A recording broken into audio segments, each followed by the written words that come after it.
two niggas spoiling movies. Yeah. Brandon Collins, that's me, and Justin Brown for your movie needs. Medium popcorn. Woo! You haven't seen it, well, we're gonna spoil it. Spoil it in your face. That's your warning. So if you get pissed, it's all your fault. Woo-hoo. Woo-hoo.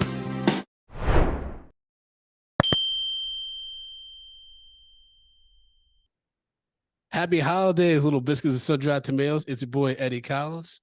Guys, and this is Justin Brown. And we are meeting Paco niggas spoiling movies, but we're not spoiling this movie. No, because this is a Christmas classic, baby. Mm-hmm. This is not even a Christmas classic. It's a cinematic classic. Yes, now, here's the thing. I only seen this for the first time ever last year during Christmas.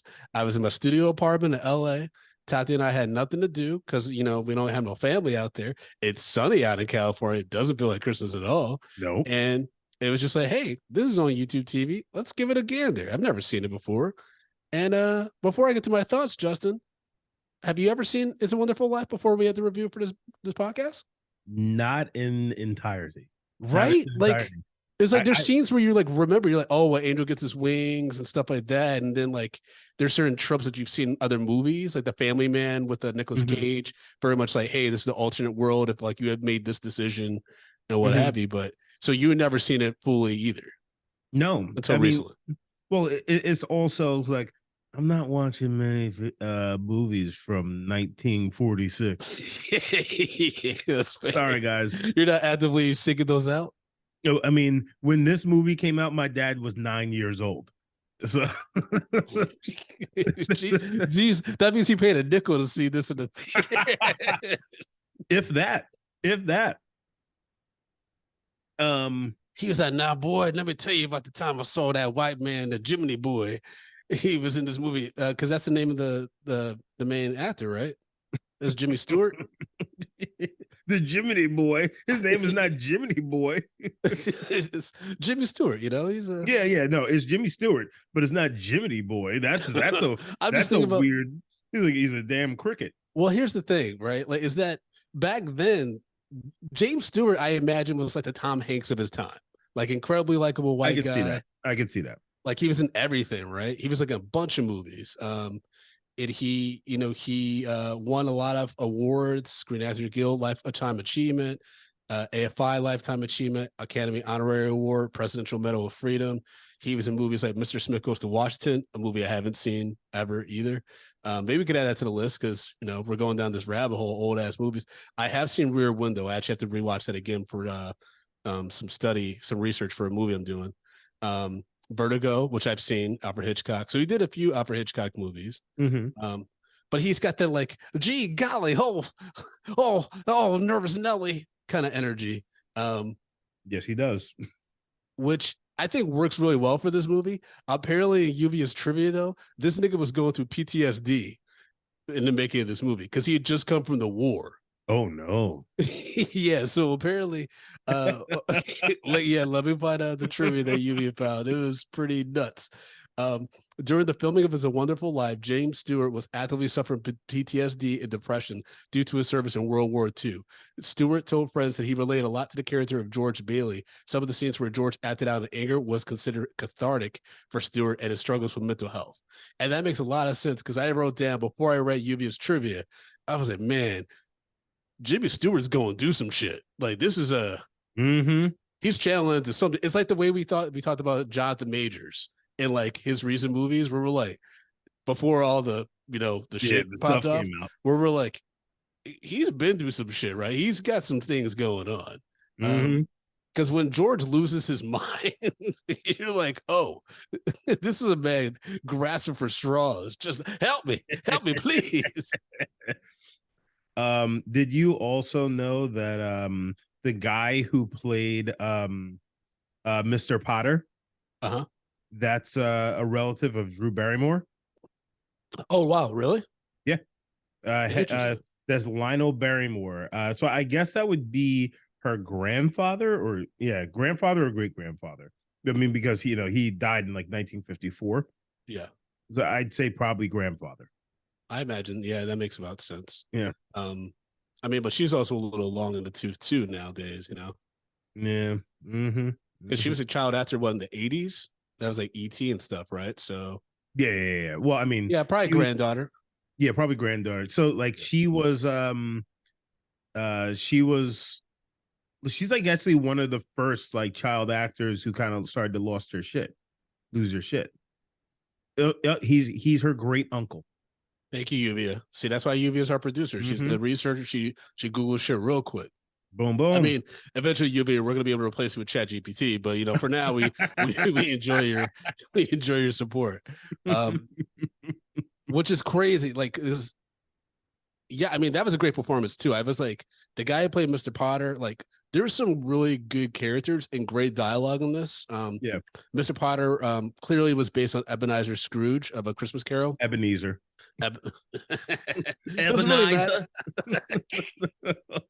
Everyone that's not me being anti-Semitic. I'm just trying to pronounce the name. And y'all know if you listen to this podcast, I just am terrible with names. But Potter, like Scrooge, is also implied to be a ruthless moneylender. And he's also greedy and heartless. No, but Mr. Potter is America. Yes, yeah. I mean, very much so. But nowadays people would say he's a businessman. That's how they would say it. They say he sees an opportunity, and it's not his fault that his competition goes belly up, and he just happens to be able to reap the benefits. Like when there's a run on the bank, and essentially Potter's like offering, people, he's offering them a price that he figures that George Bailey can't meet. So he can break his business and force everyone to be like in attendance for his slum land, like his housing and stuff like that. The thing is like the Great Depression happened. Yeah. So that's what they were going through. The Great Depression happens. And like, so everyone is running to the bank to pull all their money out because there's just like the money's not, there is no money to be backed. And so basically he saw this as an opportunity to get people to sell everything to him at half the price so they could recoup something. And now he basically, so he basically steals half of all of their money. Yep. And then when they, he takes over their loans and shit like that. And then when they default, he kicks them out. He kicks them out on the fucking street. That's what they do now. That's what they do now in gentrification areas. Yep. I literally watched the movie the other day for a screening for 1001 with Tiana Taylor. And it's basically like one of the subplots is about gentrification like in Harlem. And like, she has this apartment that she's been in for relatively, I would say about 10 years or so in the span of the movie. And then buildings are being bought around her. And this guy, like her new landlord comes, is like this white dude who's like, oh, yeah, let me look at your apartment. He's like, oh, gee golly, your stove is messed up in your bathroom, but we can fix that. We can fix that. He brings people in. They fuck it up even worse, where she has no running water in the shower. She can't use the stove. And then she's like, what the fuck am I going to, how am I supposed to live? He's like, well, you can leave the apartment for a few months so I can fully renovate it. She's like, where am I supposed to live? He's like, oh, I don't know. She's like, what the fuck? This isn't fair. He's like, well, you could also just leave. Yeah. It's like, but you also know, like, we know as the audience, we're watching this, like as soon as she leaves that apartment, it's over. Like you're not getting back in there unless you got $4,000 a month for this one bedroom or some shit. Yeah, I mean, that's the game. And it's crazy that even people were such pieces of shit. I mean, even more so back then, but I love that this movie kind of like allow characters to be honest. Like even when there's around the bank, what did he say? That one guy, he was like, I want $242. That's what I want. And then like George is like, all right, man, I'm coming out of my own pocket. Like, what do you need to hold you over? And he's like, I told you, $242. Yeah. He's like, I had $242 in my account. I want to walk out of here with $242. And I'm closing my account. He's like, no, it's a loan. He's like, And so they're essentially saying that not everybody paid George back, right, from that run. And that's why at the end everyone comes through. Well, they didn't necessarily say it. Yeah, but it seems like a lot of people, like he just like on good faith is like, pay me when you can. And like a lot of people just came through when they heard that he was struggling. Yeah. Which was, I guess, and that's the thing, is like, whether it be this podcast or anything, everybody talks about community. They want to build a community, right? Yeah. But a lot of people don't realize that the way you build a community is by giving. And and uh and when you give, you can't be in a place where you're expecting something necessarily back in return, or when you think or want Yeah. it to come back to you. And like, yes, sometimes it comes back, sometimes it doesn't. A lot of times it doesn't come back. Yeah. I And think, oh, sorry. no, go ahead. I was like, I think I realized the reason why, because I texted you, you didn't respond to me, but I was like, that's fair, because this is like, I didn't know you hadn't seen it yet when Mhm. I texted you a few days ago. But I was like, I actually really like this movie. But here's the thing, I think I really like it after seeing it last year because it gives you a sense of faith in humanity.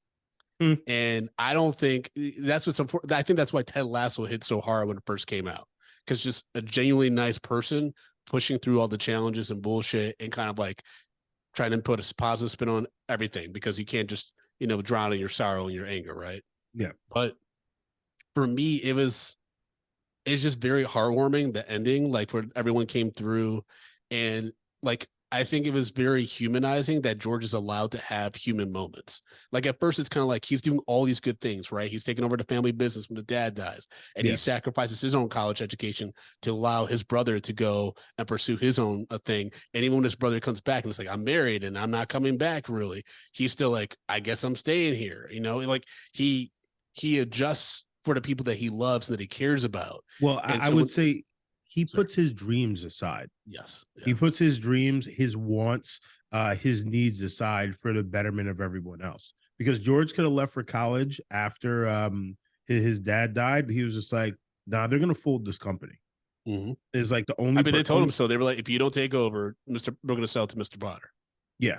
Because they're just like, they need somebody who's gonna be like his father was. And it's like, he's that guy. He's the only person that's gonna stand up to Mr. Potter. And and so he based for the betterment of that community, he sacrificed. And and that's the thing, when you sacrifice like that, it's a thankless job. Nobody gives a fuck. You know what I'm saying? Yep. And Especially these days. well, yeah.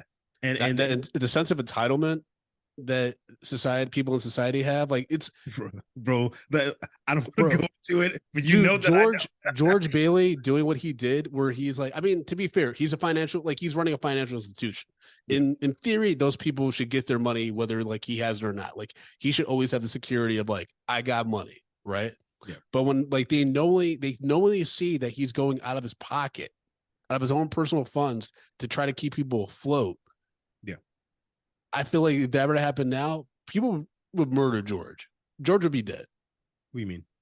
I feel like people would not give a fuck, and they would like someone would like try to murder to get that money versus like allowing it to be split up and stuff. I think we're that divided. I don't think so. I think well, no. Two things are going to happen. I don't think that anyone would murder him. I think people, for one, they would take advantage. Which in essence, you're kind of right. They will murder him, but they will murder him in a different way. Financially. They're financially, and they'll murder him. Never gonna financially recover from this. Like ethically, morally, they'll just like suck him fucking dry of everything he fucking has. I mean, that's what happens here. Like morally, he gets like fucked up because you got old girl coming through with a cute ass face, asking for some money. Then she gives him a little kiss, and so and not only does he look like he's an adulterer, but then he also like his uncle's the one that loses the money, right? Yeah. And so then he's like, it looks like he's fucking like stealing money from his own institution. Yeah, and he's giving like, it to this woman. Yeah, and he's like, I'm fucked. He's like, do you know what you did? Do you know you know what to do to me? Someone's going to jail. It ain't gonna be me. So and they don't talk like that no more. His uncle didn't. Well, yes, his uncle lost the money, but the banker stole it from him. Oh yeah, yeah. Yeah, he saw an opportunity. He's just like, well, if I just keep this money, he's gonna go out of business. He's gonna go to prison, and then I'm just gonna take his shit one way or another. He's like, I finally got the motherfucker, which is really, really shitty. But again, that's why Mr. Potter is America. And even worse so when George goes to him for help, and he's like, look at you, you thought you were better than me, and now you're groveling and stuff. He's one of the evilest characters ever on film. Yeah, he literally stuck it in there and then just kept on turning the knife. He hit him with the axe, and then he started turning the axe. Yep. Yeah, he's ruthless. And that's why the director, Frank Carpa, according to UVS research, said he received the most amount of rage mail in his entire career from audiences who were angered that Mr. Potter is never punished for practically stealing the $8,000 and framing George for embezzlement. Yeah, but that's life. Not every bad guy gets their up and comings. Yeah, bro. Yeah, a lot of time they get away with it. Mm-hmm. He probably passed away sound asleep in his bed. $8,000 richer. Mm-hmm. And he probably spent it on the whore. Who knows? That old the way he was moving around, he wasn't getting it up. He barely was feeling his toes. You think they care whether they get it up or not? They get a whore to sit there and gum on it. They don't care. They don't care. Those pieces of garbage like that. It's a power play, man. You've in the chat says probably spending on Quaaludes. Quaaludes. Oh man, I'm tired of y'all. Damn, you know what over here? Quaaludes. No, back then, what did they have? They had morphine. They had Quaaludes in the 1930s. Yeah, it was the same shit. Oh, okay. It was the same shit. Probably had differently. And they had the boule liquor. Get your wet your whistle. I mean, it wasn't boule by the time George is going on a bender. Yeah, he's like, give me a stiff drink. Like, well, I mean, probably Mr. Potter made his money as a bootlegger. Oh yeah. I mean, that's where a lot of these people got started. A lot of people don't even know that's how the Kennedys got started. Why y'all think they were rich and having all those sweaters over their shoulders and shit? They didn't have a care in the world because they had sold hooch out of wagons back in the day. Yep. Apparently, my great grandma used to do that as a kid. Her family used to send her around in a wagon selling hooch in Detroit. That's the way. I mean, it clearly wasn't because we weren't rolling in the dough. Also, I think our family had a gambling problem. So if we were rolling the dough, it went down the drain. So I don't know. I love at the beginning when the angel is talking to this, the Almighty or whoever about George. Yeah. And then he's like, is he sick? And the God or whoever's like, no, he's discouraged. Like there's things like that actually made me laugh. And I'm like, I don't know if it's intentionally supposed to be funny. No, it's not. It's not okay. Funny. Okay. I mean, because you also got to realize it was written for a different time. True. This is 1947. That doesn't make 46. it. Yeah, but that doesn't make it any less entertaining. Like for a movie that's 2+ hours, I thought it was paced fairly well. It actually, the third act kind of flips because we don't get to the actual hey, here's how your life would be if you actually did. If you didn't exist, which is what George says he wished. Yeah, for a while. For basically that's the third act is him seeing what happens if he doesn't exist and all the bad things. A lot of people die if George doesn't exist. Starting with a little boy who would have gotten poisoned by the pharmacist. No, who was an alcoholic. No, his brother died first. Because that's what causes the hearing issue and stuff like that. Yeah. Again, man, that guy's been through a lot. That's why I was happy that he was allowed to have his moment of despair and kind of a psychotic break, and people didn't hold it against him. I think that's one thing that's really tough these days, especially in a post-COVID world, is that we really hold people's when I see a troubled person these days, I try to be as empathetic as possible while also being cautious of my safety and the safety of others around me, because I'm it's been a rough few years. And we've talked about it several times on this podcast, there's yet to be a worldwide reckoning on reflection on what that did to people. Yeah. And I think that when you go through something like George, all the sacrifices he made, and then for one dumb mistake to pretty much bring it all down, it's not like he's rolling in the dough. His wife works day and night putting that house together, and it's still kind of falling apart. He's got kids to feed, and he's happy to an extent, but I don't know, man. For me, the character of George is very inspiring, and it's a good reminder that it's not always the end of the world. Yeah. But these days, because of the lack of empathy, I almost think my therapist tells me all the time I'm too empathetic. to an extent. Like I'm too understanding, but I'm like, yeah, but if I also feed into the bullshit that a lot of people go by and live by, then I'm miserable. That's not how I want to live, you know? Yeah. I mean, it's just, Like how do you think about your sons, right? And you're raising them in this world. Like, how do you raise them to be like empathetic and understanding while also not being naive and letting people walk over them? You know what I mean? Like, what do you think your approach is going to be? honestly, bro, a lot of it is trial and error. Yeah. A lot of it's trial and error. People are gonna have to go through shit, and they're gonna have to get burned to know what it really to know where their what their limit is. Mm. And like I can tell Jackson Axel 1,000 times, hey, you don't want to do this, but then like I'm also robbing them of the experience of what life really is. And they're and if I just told them and they went by what I told them, they really don't know what real life is. And that's the real crazy thing as a parent. Like you have to let people fail so then they can level up. Because if they don't fail, then they're either going to be shitty people or they're just going to be a mark. You know what I'm saying? Yeah. So like, yeah, you kind of got to let people, figure shit out on their own. Because I mean, I remember I was a kid, people told me shit, and like whether I took advice or not, I had to find out the hard way. And unfortunately, for men especially, I think that we fall into the trap of we only learn through despair and loss. And so you have to lose shit to realize that like, hey, I'm not going to do that again, or I need to pay attention. So unfortunately it's a part of life, and it sucks. It does, but at least George found Mary. You know, she was a down chick, despite George's manic behavior at times. I mean, she's lucky that he had freaked out. What's her name? The fast girl, who was also into George, but until he grabbed her, he was like, we should go for a walk, and then we'll look at the pixie dust, and we're then gonna run through the meadows. Oh, it's gonna be amazing. We're gonna take our shoes off. She's like, well, hold on. Listen here, bitch. You want these toes in the meadows? These aren't meadow toes.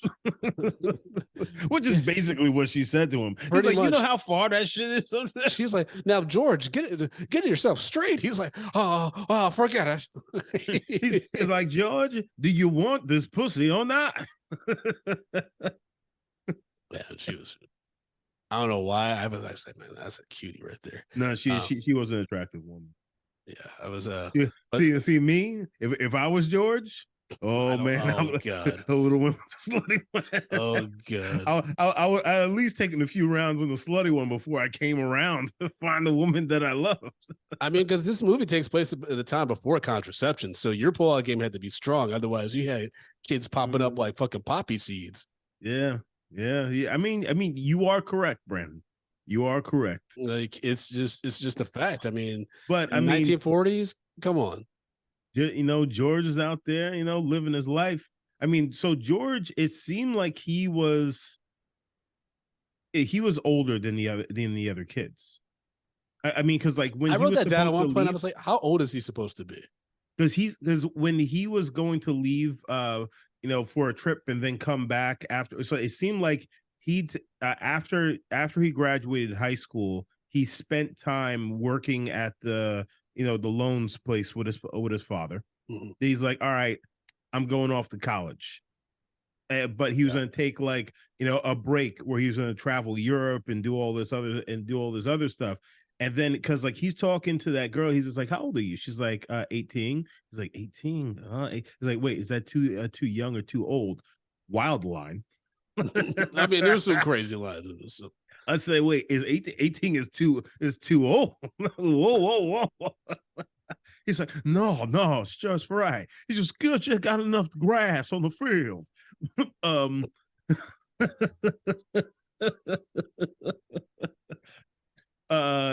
And so like I would say maybe George is like maybe 24-ish. Okay, maybe. I mean, it's a different time, so everyone looked older. obviously. Yeah. Um, He looked but like a fucking. He looked like an old catcher's mitt. but I mean, obviously George was smart because otherwise that his dad's company wouldn't have instilled trust in him and thinking that he could run it instead of Mr. Potter being able to liquidate it and shit. But Mhm. it yeah. Oh, UV in the chat says James Stewart plays George Bailey from the age of 21 to 38, from the night of the school dance in 1928 to Christmas 1945. Stewart was 37, 38 years old during the April to July 1946 filming. That's right. They filmed this in the summer, even though it's supposed to be a winter movie. Those niggas in those tweed suits had to be sweating Oh under yeah. those old Hollywood lights. Like, there's no way. Like they were just melted like candles on that shit. Now Those Hollywood they titties know had what slavery felt like. those Hollywood titties were sweating, the under tit sweat, the No, back sweat into the booty crack. no. You got put. They were probably wearing those girdles and shit like that. Oh Oh, yeah. so they were real. Yeah, but you know what? Those women probably had some nice little nice little package, under there, nice and tight, point like a tiger. You know what I'm saying? You know what I'm saying, Brandon? All right. Can we talk about the pharmacist for a second, Mr. Gower, who apparently that actor was really drunk when he slapped the shit out of that kid. Yeah. Good for him. No, I wrote down, man. He said, "Nigga, get the fuck." Child abuse was so rampant back in the day. Like, Lord, yo, he smacked that kid. That kid's ear really bled. What? Yeah, man. That nigga was crazy. He Dude, bust the drum. He's just like, no, listen, kid, you're really gonna have an ear problem. according to Robert J. Anderson, H.B. Warner really was drunk during the scene in which Mr. Gower slaps young George. Warner's slaps were real and caused real blood to come out from Anderson's ear. After the scene was filmed, Warner hugged and comforted Anderson. Yeah, because that nigga didn't want to get sued. He's probably, now see here, kid, I'm trying to get in character. It's like, you been smelling like moonshine since before we even read the script. Wait, he hugged and comforted, like, nigga, what the fuck you see? That's one of the differences. That's one of the differences, because that kid would have hooked off on that old man. Today, that kid would have hooked off on that old man. No, man. I mean, well, if he wants to be on the Little Rascals, he knew better than to fight somebody. Nah, bro. You gotta, in that situation, everybody be like, you can hook off on him. He busted your eardrum, dog. Yeah, I mean that probably cost way more medical expenses than the quarter he got on set for the day. Yeah. Like, take a nickel. Go get your ear fixed. remember when a nickel could get you a lot of things? Yeah. I mean, Yeah. we're not that old. I don't know why I said it like, hey, remember the day? Like, bro, I remember when you used to go to the gas station and you put $5 in the tank. Oh, you were you could get far. You, when I was in high right. school, man, when I was in high school, I had to pay my own gas. Man, $10 could get me a long way. Mm-hmm. Hey, 5 on 2. And you were good for the week, baby. Bang. I remember $20 could get you several hours like driving to Michigan. But the problem was I spent all the $20 this one time when I was with my boy Sean. We were hooking up with these white girls. And we took them out to Boston Market, and I spent all the money on fried chicken. Well, it was rotisserie chicken, actually. And because ain't no fried chicken. And Sean was incredibly mad at me. He's like, Brandon, you spent all of our money on chicken. He's like, how am I gonna get home? Had to ask those white girls for money. Listen, man, I remember we gave you dick, so you gotta help us get home. I felt it was the closest I ever felt to a prostitute. Time to pay the toll, baby. It's like, it was the most coolest thing I ever did. I fucked, I got a nut off, and then I got some chicken, and then I had to borrow some money. That's the ultimate fuckboy tale. It's like crazy. You hit the trifecta. It's funny because, like, I remember when gas spiked so high, I was just like, yo, like this is not financially sound anymore, because it was, after Katrina happened, right? Because that's when it was like, it just went crazy. But I had just bought a new car the year before. I got the Lincoln. I got a Lincoln Aviator, a Okay. 2004 Lincoln Aviator. Got it a year old with 18,000 miles on it. I flew out to Michigan, to Detroit, bought it there, and then drove it Drove it back back. Yeah, because yeah. I got such a great deal on it because Michigan was burning. They're like, please take this car, please. So got this great deal on the car. The year later, Katrina happens. Next thing you know, I'm paying $100 to fill up my fucking tank. Oh shit. I was Did like, you have to get the premium light too? yep. I was just like, first of all, you're no longer getting premium anymore. That's what you talked to the car. Oh, You yeah. had to come to Jesus moment with your car. I did. Well, my car had a name. It was called the Pretty White Bitch. It was a beautiful car. It's a beautiful car. So I said, like, you're no longer getting premium anymore. But even so, with not putting premium, it was. I'm like, yo, you're gonna have to park for a bit. But like, so that like what two? You're gonna have to park for a bit. So what'd you do, bro? I didn't drive it as much. Oh, okay. I was like, did you just walk to places No. then? Oh, okay. No. I think. Yeah, I was like, yeah, obviously you got to get to work and things like that. I was really just managing my mileage. Mm. But that car is still running. My friend actually has that car right now. Oh, okay. I sold to him. She's still going. She's still going, baby. So that also tell you guys, if you think that if you don't put premium gas in your tank, it's going to ruin your tank. It's not. It's just you're not going to get the performance, and that's from a car expert telling you. You heard it here first. All right, so it's a wonderful life. Like, where did we even get here? Yep. Apparently, according to UVS trivia, James Stewart was nervous about the phone kiss scene because it was his first on-screen kiss since he returned to Hollywood after the war. Under director Frank Carpa's watchful eye, Stewart filmed the scene at only one unrehearsed take, and it worked so well that the part of the embrace was cut because it was too passionate to pass the censors. So back then, you couldn't have a sensual embrace without getting your rating bumped up, I guess. So here's the thing: the phone kiss scene came off kind of rapey to me. I'm not gonna lie there. That did not come off sensual. He held it very hard. He was practically shook her. Like it was a bit aggressive.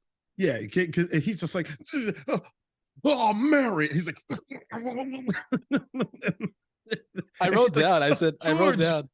I did say. I mean, George's pitch to her was crazy. LOL. I wrote that down. And then the mother is standing at the top, and she's like, ooh, ooh, and she just runs away. She's like, I can't watch this. I'm just like, what is even happening down there? That was a weird scene. Yeah, it's like that was too passionate. People were clutching their pearls over that kiss. Man, they didn't want to see me on camera. Well, they definitely want to see me on camera in 1946, but they definitely want to see me kissing a white woman on camera in 1946. Oh, I would have been lynched. Yeah, they would have killed you real bad. Mm-hmm. There'd be dark moments in black biopics about your character. It'd be like you have a suit and you just like, hey, yo, oh, that's Justin Brown. Yeah, he's always looking for a good time. Oh, I'm gonna go talk to this white girl right here. Next day, hey man, you heard about Justin? They took him down to the docks and beat him to death with a sack of nickels. Oh shit. When George lost his mind on his kids, that was so like, I don't have kids, but I was just like, I get it. What do you mean? Because he's just losing his mind. He's like, shut up. Like when the little girl's trying to do the music and stuff, he's like, please stop it. Bro, don't you understand? We're gonna lose everything. It'd be like that. It literally would be like that, man. Like I remember, like, going through some bullshit, and then like the kids are going crazy, stuff like that. And like I had to sit down with Paula later on, was like, hey, I'm sorry for snapping at everybody like that. She's just like, yeah, nigga, you got to figure out what's going on with you. Like, yo, like that's what it's really like. Yeah, it's tough, man. stuff out in these streets, especially when like, maybe you're like you have friends that are in the same boat, or like everyone's struggling. It's just hard to get some inspiration, I mean, Mm-hmm. in this town everyone was going through. That's why everybody drinking liquor the way they drink it. Oh yeah. Oh yeah. When they were at that little bar, little juke joint, they people were going in. Oh yeah, yeah, it was New Year's Eve every day and shit. And then when George goes there after with the Clarence, the angel, and he's like, "Hey man, you remember what I said?" And the guy's like, "You need to get the fuck out of here." He's talking about Mr. Gower. He's like, "Mr. Gower went to jail for killing that kid, so that means you're a kid killer too. Get them out of here, boys." Hey, make them fly, give them wings, and they just throw them out into the street. Yeah. I always found that to be wild. That like somebody would grab you and literally toss you out like Jazz from Fresh Prince into the street. Because like that's an easy way to kill somebody right there, right off the cuff. Because bang, all I think head hitting ground. Next thing you snap, you pop open like a goddamn watermelon, and it's done. Next thing you know, you got wings. Well, I mean, even those bottles, how heavy they were at the time. If you got hit on the knocker with that, it's lights out, baby. That's gonna be the last headache you ever had. When the cop popped up, when he went to his house, this is when he's like, he doesn't exist in the alternate universe. Yeah. So he's in the house. And he's like, "Where's my wife? Where's my kids? Whatever." And the cop is like, "Hey, I don't want to do this." And he takes out the club. I'm just like, damn. He's just like, now let's be real. Put this boy down.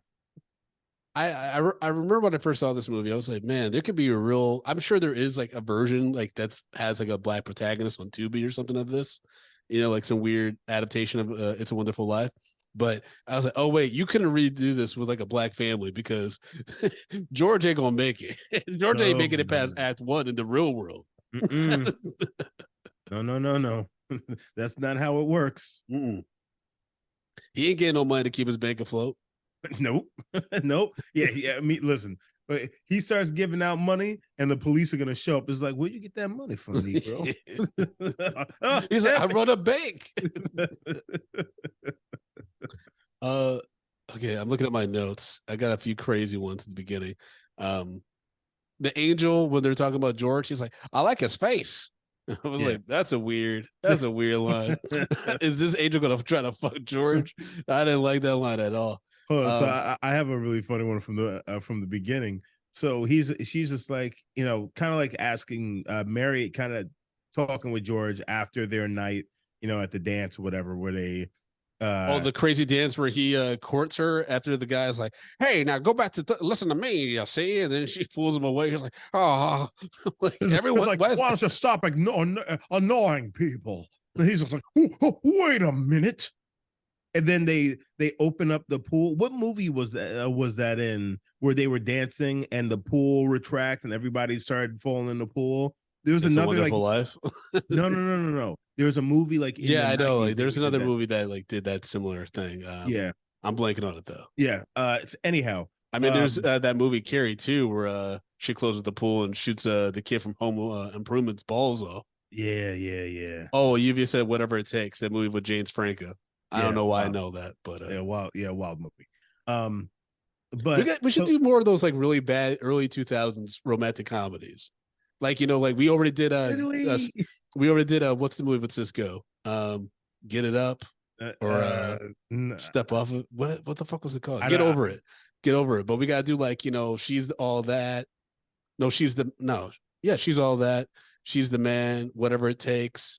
Drive Me Crazy. We should do all those like terrible ass movies. The movie with Usher where he's a DJ for the Italian mob.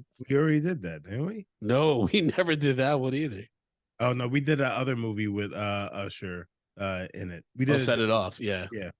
No, it wasn't Set It Off. It was Lights Up or Lights Off or some shit. Lights, yeah, whatever. Actually, I just put it on the list. I just put on the list Double Impact. Did you ever see that Jean-Claude Van Damme movie where he's a twin? Why you keep doing this? Why you keep trying to make Jean-Claude Van Damme happen on this podcast? Because his movies were wild. Every time you put a Jean-Claude Van Damme movie on the list, it's not A Wonderful Life. Well, I mean, isn't that what this podcast is about? Hurting each other.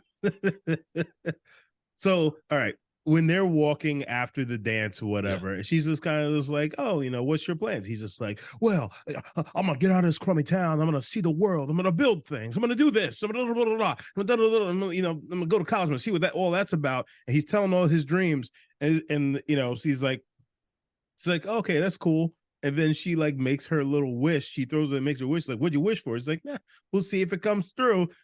AKA, she was just like, all that stuff you want ain't gonna happen. Because what I want is you, and what I want trumps whatever you want. And that is marriage. That's a dark way to view it. Jeez. I mean, he kind of owed it to her. He did leave her in the bushes. Well, I mean, his father had a stroke, bro. No, but he was going to leave her in the bushes regardless. No, he was going to coax her out of that bush so he could see that ass. He was playing around with her so he could, saying, oh, you want to get the rope? You got to come out of the bush to get the rope. And he's playing games. Okay. Yeah, that's some weird flirting, man. Hold on, Brandon. You're telling me a young 21-year-old Brandon ain't doing the same thing?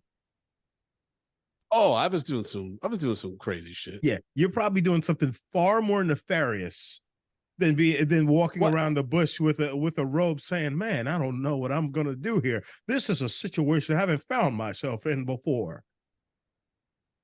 Well, you're doing some weird shit, Brandon. You're putting chocolate sauce on the ground and shit. I'm not putting, ew. I'm too much of a germaphobe to do that. It was actually weird how, and Tati always teases me about this. It was weird how much I hooked up with people. Like in my early 20s, because I wasn't trying, I was just doing weird shit. And I was just like, oh, I guess we're hooking up. Like, I didn't know that was going to happen. I guess that's how it works with George. He's just like, oh, Mary, I guess we're gonna hook up. Oh, my dad had a stroke. I gotta go. Ha ha ha. I don't know. Because I feel like George was cleaning up if he actually tried. Yeah, he probably inadvertently was getting a lot of butt, and didn't even realize how. George was 21 years old, so of course the girl, she's 18 years old. They want the older guys. Yeah, they can get that booze. Yes, they can get them into a place where they can get some booze. Well, technically, did you have to be 21 back then? I don't know. Well, actually, this is upstate New York. This is upstate New York. Yeah. Lluvia said in the chat, I think the drinking age was younger. I think so too. Yeah. I think it was once the drunk driving stuff started happening that they bumped it up to 21. Yeah. In America, because we can't handle shit. Everywhere else in the world, they're just like, hey, drink when you're 10. I did love when the daughter, when George runs out the house after he has his breakdown, the daughter's like to the mom, should I pray for daddy? And she's like, oh, yes, sweetie, please. I was like, that's a real shit. And that daughter's going to remember that moment for the rest of her life. But I remember when daddy had a breakdown, and I prayed for him. I prayed for his soul. The next thing you know, next time I see him, we're talking about angels getting their wings. Yeah, I mean, how do we know that Clarence was the one getting his wings, though? I mean, it's obviously they said it at the beginning. Well, yeah, I mean, they set it up. They set it all up. But it just would be funny if he did it. He's like, but in your holy power, I did everything you wanted me to. It's like, yeah, but George is going to try to attempt suicide again next week. So you're going to be right back where you started. Yeah. Little did you know that when Mary left the house, she was actually fucking his brother. The word on the story. See, that's today's It's a Wonderful Life. There's gonna be some wild. Oh yeah, there's definitely an affair. Yeah, by one of them. Probably Mary because she's at home all the time. Mm-hmm. Also, and George don't appreciate her. Yep. Or George is hooking up with the teacher, and that's why the dad slugs him at the bar. The husband slugs him at the bar. Well, no, George is pounding out the the hot slutty girl, whatever. Well, by this time frame's accounts, a slutty girl, but she was just. She's just a girl, Violet. She was just looking for fun. I don't even think that's it. I think it's just the fact is that she was a little bit more independent, a little bit more independent, and so they just it's like, oh yeah, this is a fast girl. Yeah, see, she's fast to the dick. Yeah. Right. Oh, back in the day, things were crazy. Also, I mean, not that this would boost George's ego, but when Clarence shows him that alternate universe where he doesn't exist, I mean, by golly, George should feel pretty good about himself. I mean, that's the point of the movie. Yeah. But it's like, you're so and so's in an insane asylum. This person went to jail. This person died. That person died. Your mama is miserable.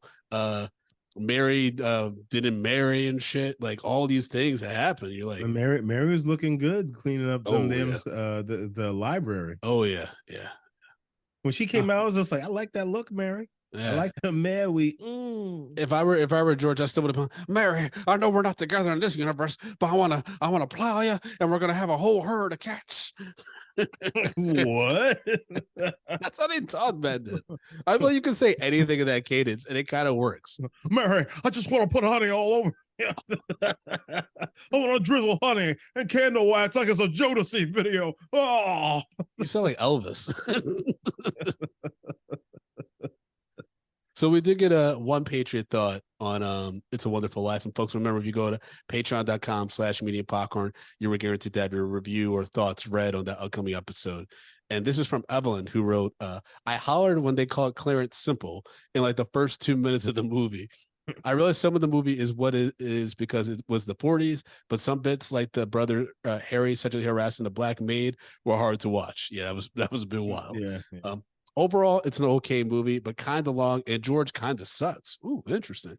Every time he gets mad, he's yelling or assaulting somebody. I mean, to be fair, assault the motherfucker. he's got childhood trauma to show. Like you gotta slap a motherfucker when you upset. Well, I mean, but then again, also this is the 40s. True. They didn't have headspace back then. They didn't have CPS. He chased Mary down the street like a creep after she said she didn't know him. George took way too long to realize he hadn't been born. It was kind of annoying. Clearly, we're not supposed to think he's a bad guy. And he's not. But being depressed, broke, and generally unhappy with your life doesn't mean it's okay to be screaming and grabbing on people. Well, welcome to 2023, Evelyn, because I don't know if you've been to Manhattan and New York City, but that's the life around here these days. And at the end, in spite of him taking out his frustrations on the people around him, he still has so many people around town who love his dirty draws. Well, I mean, but I think, and to that effect, I think his like fact is that, everybody has bad days.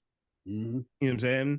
And just because somebody has, a bad day or, a bad, whatever, it doesn't necessarily erase everything good that they've done.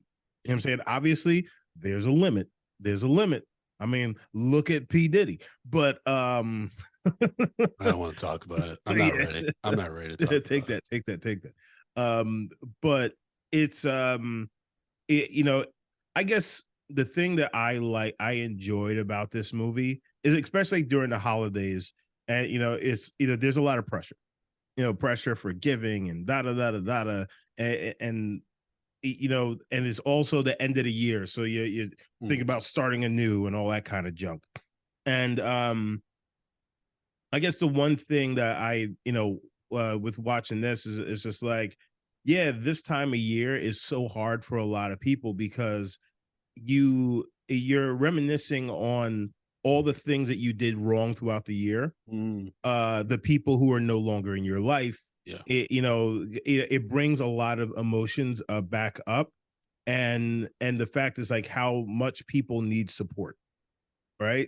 And that like that final scene where like everybody comes in, to support him because he supported so many people, for so long.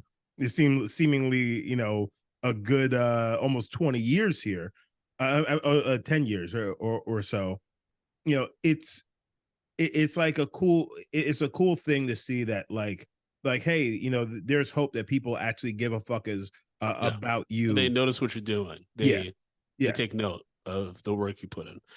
Yeah, man, but I mean, But most of the time, it doesn't happen like that, unfortunately. yeah, I mean, it's also like I think the problem with today is that because of technology, particularly social media and stuff, and also COVID, like people are just so isolated and so just in their own bubble that Hmm. they don't take the time to notice the other things that people do. Not even just in general, they like contribute towards the greater good, but for them. You know what I mean? Like, and that's something I think that we're really taking each other for granted, and that's what kind of makes me sad these days. Yeah, When I well, think about stuff. look at like what's that guy, Mr. Beast, right? The Who YouTube guy, right? Yeah, the YouTube guy. He went and built some like wells in Africa and things like that. And people are just like, oh, here comes the white savior. I'm just like, bro, he just built wells for people in Africa who really needed them. It's like that's a very noble thing. He used his own fucking money. It's like, oh yeah, but he's profiting on it, profiting on it and making himself look good. It's just like, so what? These motherfuckers have clean water now. You know what I'm saying? So like it's also just the fact is like people are just so cynical and they can't see good thing. They can't see a good thing and just be like, oh, that was a nice thing. It's like there's always like a catch for someone where it's like and they find something to shit on about it. Yeah. I mean, people like to shit. Everybody shits, so I get it. Not saying it's right, but it happens. What you eat don't make a shit. Real talk. So let's break down break down a rating system, baby. Don't call me baby. So, guys, we rate movies bags of popcorn, small, medium, large, and the XL for the exceptional. If a film doesn't deserve any popcorn, we throw it into the dog shit pile. We pile piles and piles of dog shit on top of it. So, Brandon, we sat down and watched a 1946 American Christmas classic, It's a Wonderful Life, starring Jimmy Stewart, Donna Reed, Lionel Barrymore, Thomas Mitchell, Henry Travers. I don't know why I'm even saying this because all these people are dead, but not like you're gonna look them up anytime soon. Even though that Donna Reed, she's going to be. But Brandon, what say you, sir? I'll give this a large. I really enjoyed it. I think to Evelyn's point, now that I think about it, it is a little bit long. There's definitely some stuff that could have been cut out, and I'm very intrigued by Jimmy Stewart's performance in this. I think that it's something different, and I love kind of like mimicking it. I think his cadence is really enjoyable, even when he's losing his fucking mind. It kind of, dude. This is really weird. I know Heath Ledger pulled a lot of different things for the Joker, but it kind of reminded me, like, I was like, did Heath Ledger take a little Jimmy Stewart in his performance with some of his like the way he annotated things, and he's like, oh, I was like, I'm like a dog that catches the car. I wouldn't know what to do with it. Like stuff like that. That reminds me of Jimmy Stewart a little bit in this. Okay. I'm just saying it. It's possible that was an influence of his, but just as a general movie, and I think in the world today, we could use a few more movies like It's a Wonderful Life. I wish there was more like original movies that kind of were inspiring. And yes, I mean, George isn't perfect and he definitely has flaws, but I think that's the point of the movie, is to say, despite your flaws and making mistakes and having a bad day, that doesn't mean that no one loves you. That doesn't mean that you're worthless. That doesn't mean that people don't acknowledge you and see you. And I think that that's really important. I think it's important for people to know that they are seen, and that there are people that care about them. Because I think that isolation takes people to really dark places. And even when people, it's tough, because even when you do tell someone like, I see you, I care about you, you don't know what's going on in their head. You don't know what they're telling themselves. And so, and then you don't know what other people are telling them. That's maybe reinforcing the negative thoughts in their head. Like Mr. Potter telling them, you're more valuable dead than alive. That would fuck with me. Yeah. Like when I think of, I'm like, man, we have life insurance. Like I probably am worth more dead than alive. Not if you commit suicide, because they don't pay out. Well, that's where you gotta fudge some evidence and stuff. You gotta make some stuff work. You gotta make you gotta put it on Mr. Potter, make it seem like he committed murder. That's the ultimate revenge right there. Mm-hmm. Mm-hmm. Mm-hmm. Justin, what's your rating? I'm gonna give it a large. You know, like I was saying, earlier, this time of year is, a tough time of year for a lot of people, and it's easy to forget when you're going through some things that the world isn't necessarily against you, and that you're and like that you are doing the right thing, and movies like this definitely do highlight that, and kind of give a little bit of hope, Yeah. in the darkness that's out there. But even though this is a 2-hour movie in 1946, I couldn't imagine people in 1946 sitting through 2 hours of this. This is why this is on network TV and broken up a thousand commercials. But I felt like it didn't. I mean, bad thing you got your money's worth. I feel like, Yeah. I feel like when this movie came out, that's the kind. This is the length of these movies. Probably actually audiences loved back then. Yeah, because I think that sure. before what you were paying like a 2 cents or some shit for a 20, a few minutes, and they've showed like shorts versus like an actual full length thing. Yeah. And remember, like with clearance, they had little special effects and stuff. So this is kind of innovative too. Yeah. It's so I don't think people were complaining back then about the length of the movie. I think if No, anything, they were like, let's see it again. Every Christmas. Remember, sometimes people, especially back in that day, like that's the age of like George Lucas and all those filmmakers, where like movie theaters were essentially like their home, like because shit back in the house that they lived in wasn't great.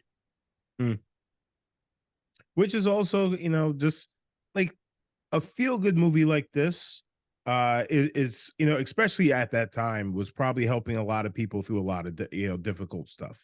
You know what I'm saying? Yeah. And that's a really good point. And but that's why, if you notice, a lot of artists come out of some really hard situations. Oh yeah. A lot of great artists come out of really hard situations because this is an escape, into another world where they can be who they want to be, or they can create something that's outside of their own shitty existence. So like, that's something that can't be discounted. But I think that this film, they really did a great job with also building the fact is like, hey, George is doing all this stuff and he's been doing something for everybody for so long. And you know what? It finally came back on him. And it finally came back on him, and at the point where he least expected it. Yeah. Even though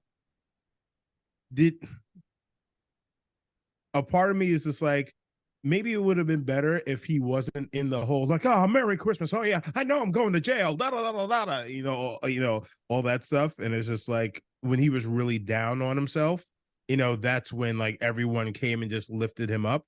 And because he had already raised his bar, it's just like, and then they push him over the edge, and it's just like, oh, this is elation. Kind of just like let the people around him really lift him up, as opposed to this angel dude.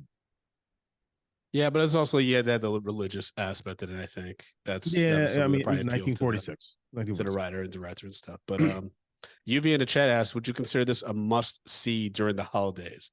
I don't think so. Not necessarily. I don't think it's necessarily just a Christmas movie. Actually, I think you can watch this any time of the year. I think it's a good, like to your point, Justin, about people feeling down towards the end of the year. Mm-hmm. I think it's a good way to reflect and keep more of a positive attitude as you go into the new year. But yeah, I can watch this year round. Yeah, I mean, I probably wouldn't watch it year round. I think this is a very solid holiday movie. That especially like I said earlier, for those people who are like kind of down over shit, it's just like this will at least make you feel good, at some point. For sure. For sure. Yeah. All right. Well, folks, that's our review on It's a Wonderful Life. You can follow me at _Frodo_Blackens on all the social media platforms, particularly Threads and Instagram. That's where I'm at these days. X. I mean, how long is it really going to be there? anymore after this guy told advertisers go fuck themselves. I mean, for real.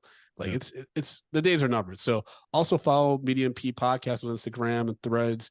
And we're on TikTok now. So that's probably the best place to find us. Or you can subscribe to our YouTube page at youtube.com/Medium P Podcast.